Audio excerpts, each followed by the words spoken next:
What drove me to speak out about my HIV status in 1999 was a combination of factors. I'd been involved in public policy about HIV for a long time. A year after I'd started treatment, a young Zulu-speaking woman called Gugu Dlamini in the Durban township of Mulazi spoke about her own HIV status. She was a very poor woman. She was a sex worker in the township and was killed 3 weeks later by people in her own community.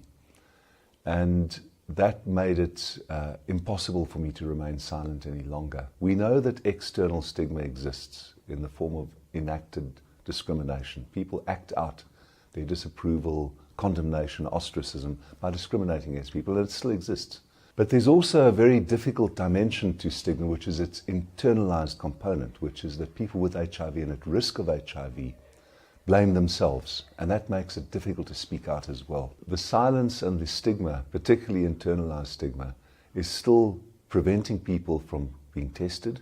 They're too scared to be tested, and preventing those who've tested positive from accessing treatment because they go into various forms of denial. I'm still the only person holding public office in Africa who's stated my public status. We know there have been cabinet ministers, leaders, perhaps even presidents or premiers in our subcontinent, Central and Southern Africa, who've died of AIDS, but none of them has spoken about their own status. I was greeted with a mass outpouring of affirmation, acceptance, endorsement, praise, and love.